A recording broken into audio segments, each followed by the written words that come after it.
This is VEDN Day 3, and I guess I want to talk a little bit about the end of the film Ratatouille. It's a pretty good movie. I do like it. I've always kind of liked it, but I've always never quite understood the end of the movie. Because what happens at the end of the movie, right? There's this food critic who's set up at the beginning of the movie. He's in the very first scene in the movie, and he's shown being really pretentious. He's also shown criticizing the sort of philosophy of this restaurateur named Gusteau, and saying Gusteau believes that anyone can cook. And I think that's stupid, because not anyone can cook, obviously. And so throughout the movie, he's this kind of lingering presence, and he's shown he's shown to be a bit pretentious, but he also revels in satire. That seems to be, like, humor seems to be something he's interested in. So when he's shown the next time, he's writing about how the new owner of Gusteau, who was the new head chef. I guess he was the sous chef previously. Skinner is his name. He's writing about how he's launched this new line of frozen food products and put Gusteau's name and image all over it. And he's like, well, now Gusteau gets to rank up there with some of the greatest world-renowned chefs, such as Monsieur Boyardee. So he loves that kind of snarkiness, that kind of satirical writing.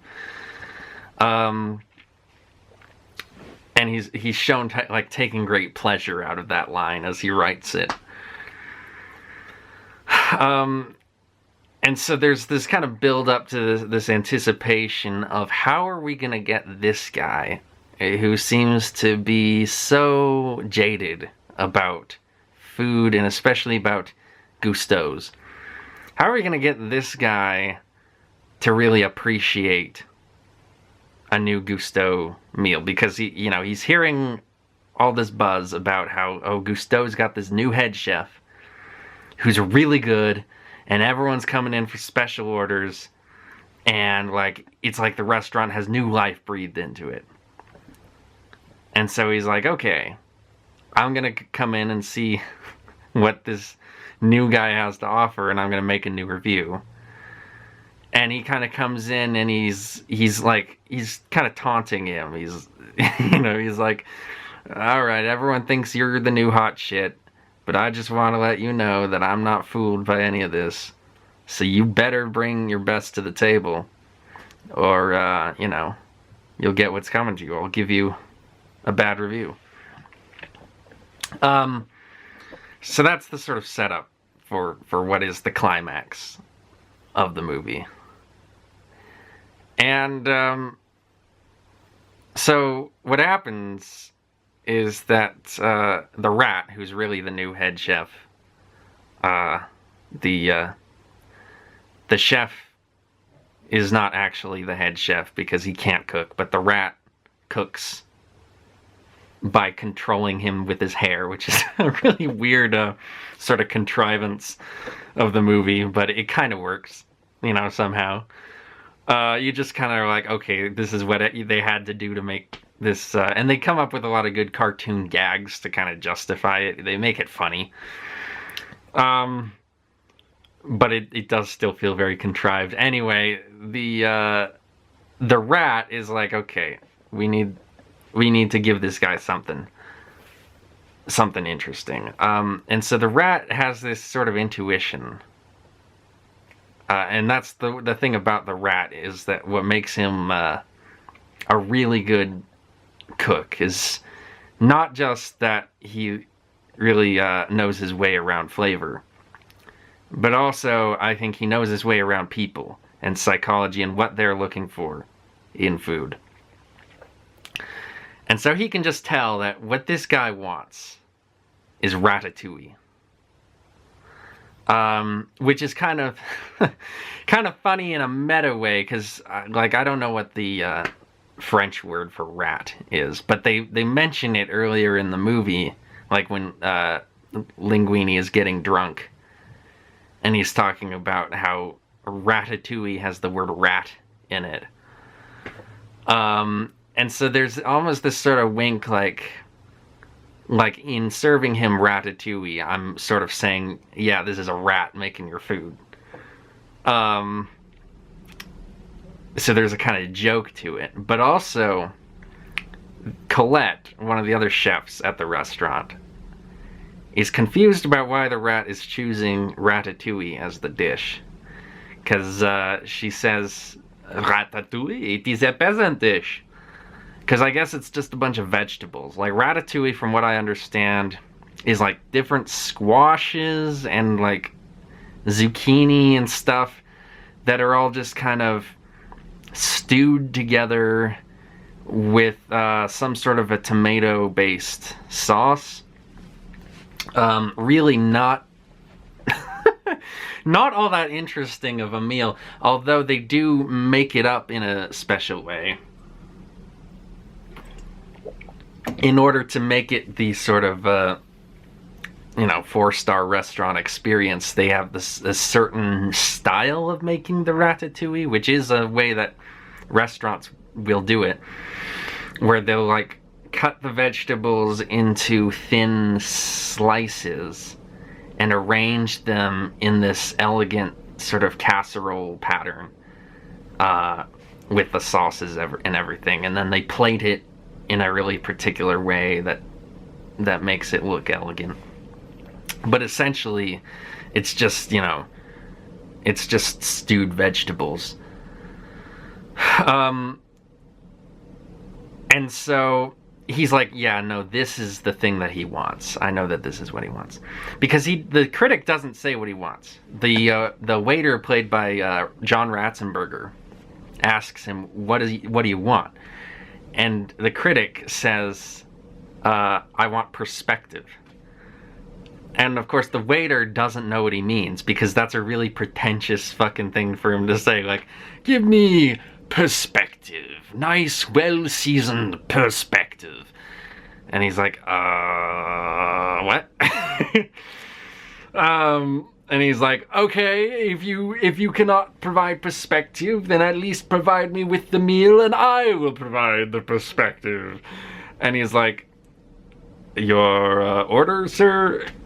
And then Ego is basically just like, okay, tell the chef to just give me whatever he thinks will impress me. Hit me with his best shot. Go.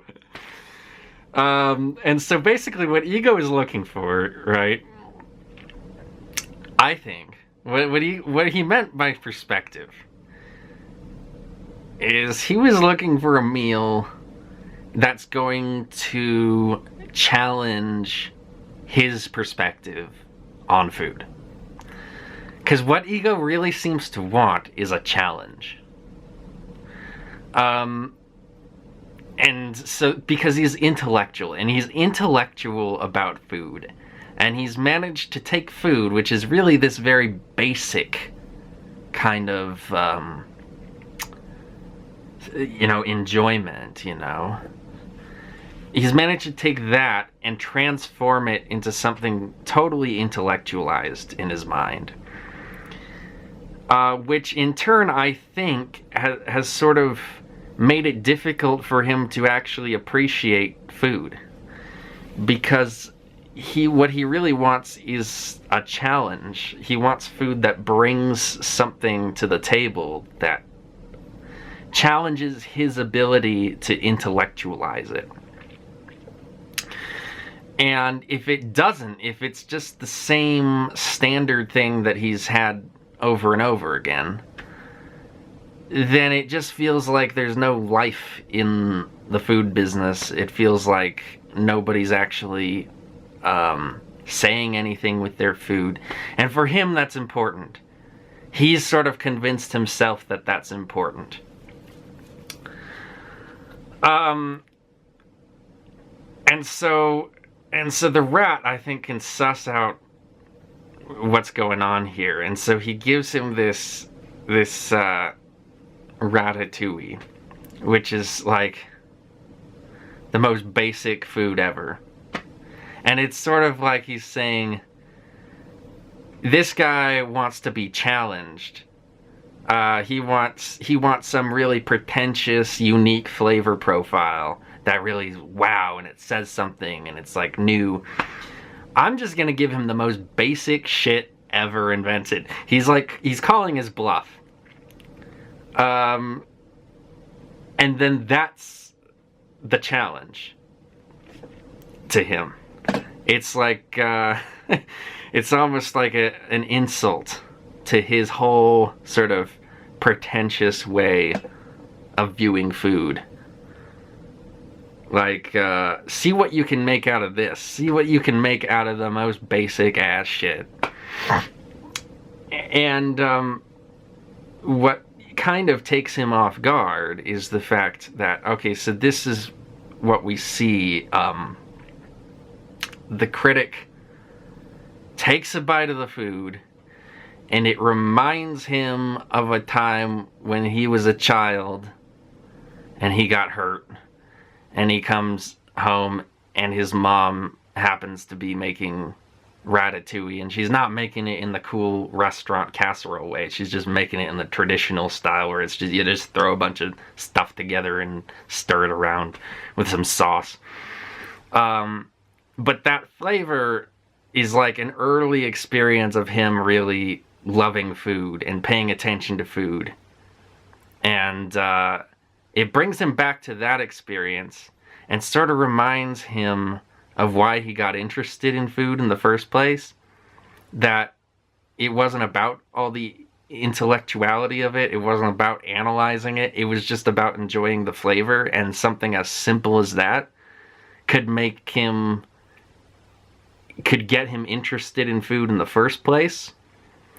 So why is that not enough to make him interested in food now? So what's kind of interesting about it is that, ego is very pretentious, and so he lacks humility. And so Remy's idea is like, okay, he wanted perspective.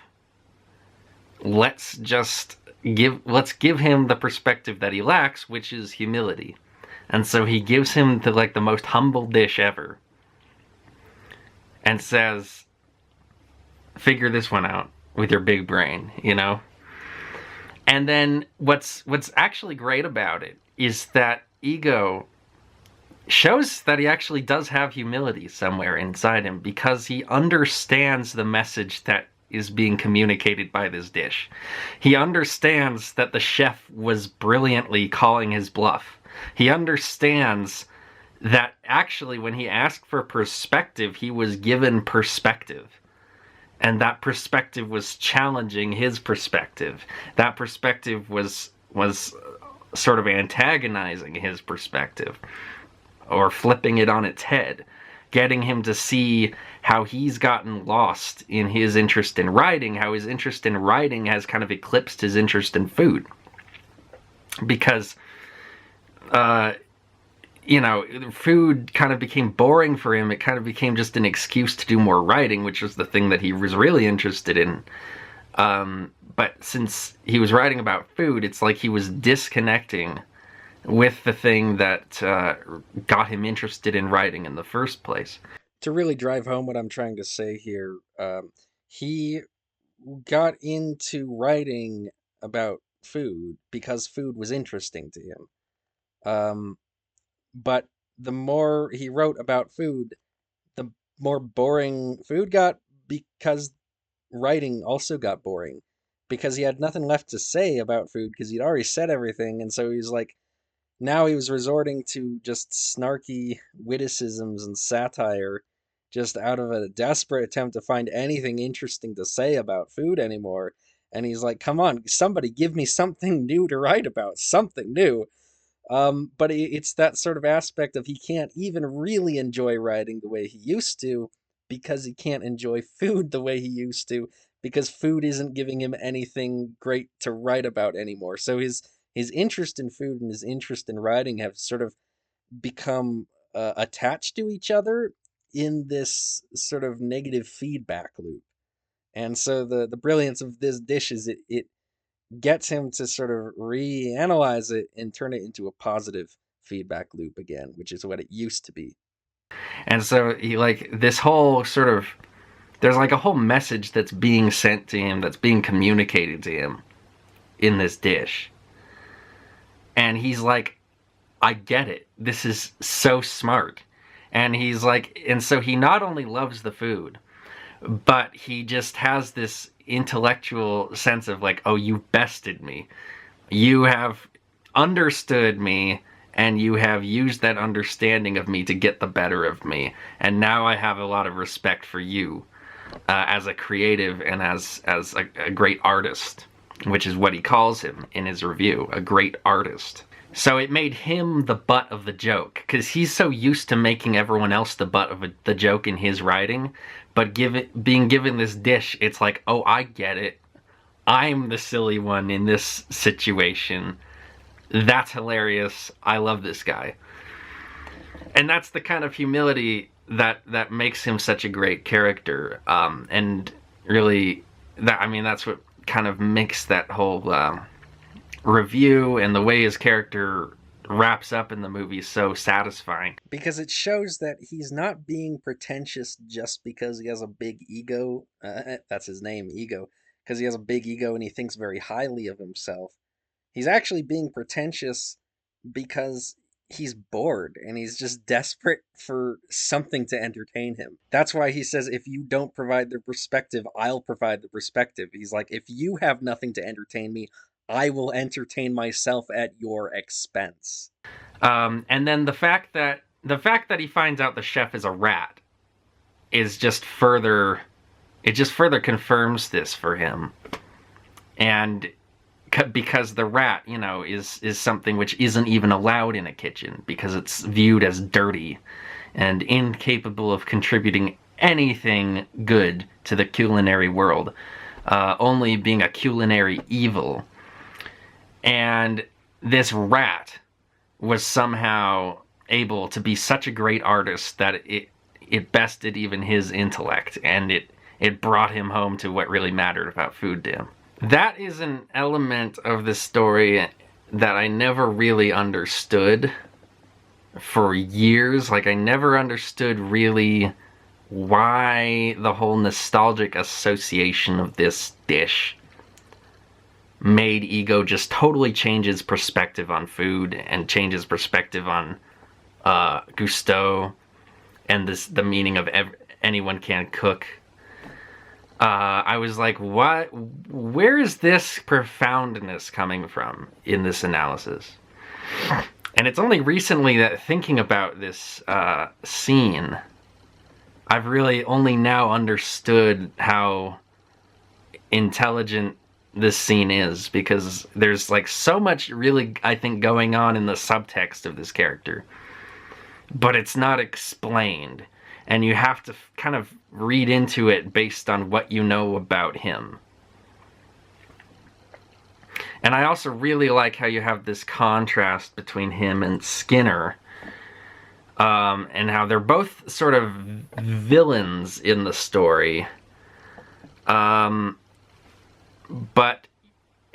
There's the question with both of them, like, have both of these men lost touch with what matters about food? And it's a sort of chance for the story to have it both ways, to show with Skinner, yes, this is a man who has lost touch with what matters about food, who has let his own egotism and avarice completely distort and mangle his perspective. But then Ego is a guy who is like, he was in danger of getting to that point. But it actually is quite a humanizing role for a critic in a story, especially because I know filmmakers tend to have problems with critics. So seeing a critic in a movie like this, shown actually in the end to be the hero,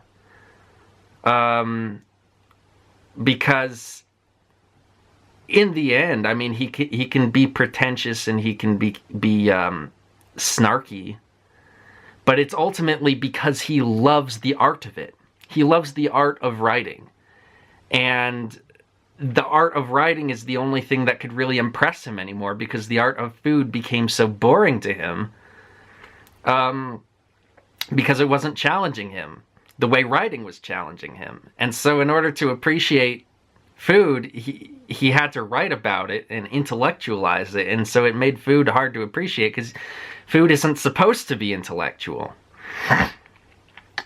And the great part of it is that this character then comes to understand that in the end, because he actually is a real intellectual, because he actually is intelligent and has the ability to critically examine himself as much as other people. He's just never been provided that perspective that he needed to do that.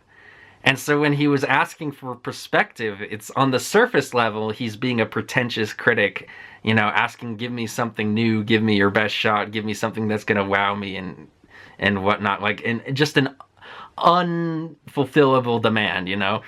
But then beneath that, there's the subtext of what he's really saying is, give me the perspective that I need that's going to rekindle my love for food.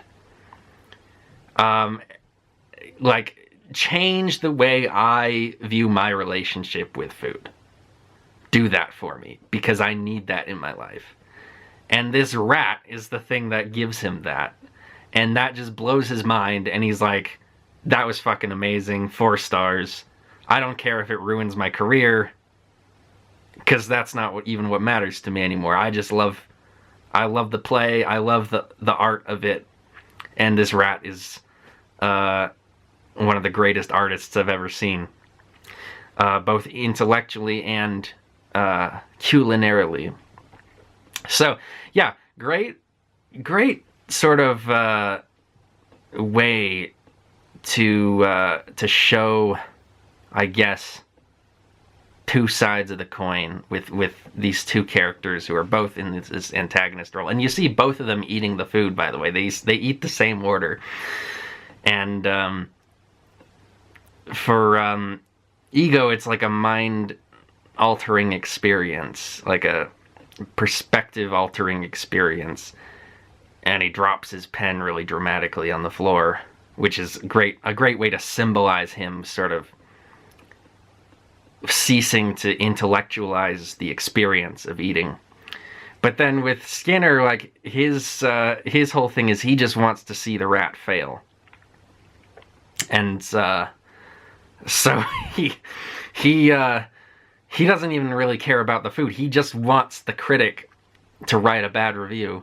And so he's shown, like, being disappointed that the food is good, which really shows his cognitive dissonance and how much he's sort of lost his connection to food. That it's all about him and his ego and his money, rather than the food itself and the quality of the art. Yeah, I guess my appreciation for the movie has grown since the last time I've seen it, because I really do love that whole aspect of the movie, and I think it might be one of the best characters I've ever seen in fiction, even though he's barely in it. I kind of wish he were in the movie more, and the movie focused more on his relationship with food and writing, because I think it would have made it more powerful and more of an emotional experience for the audience.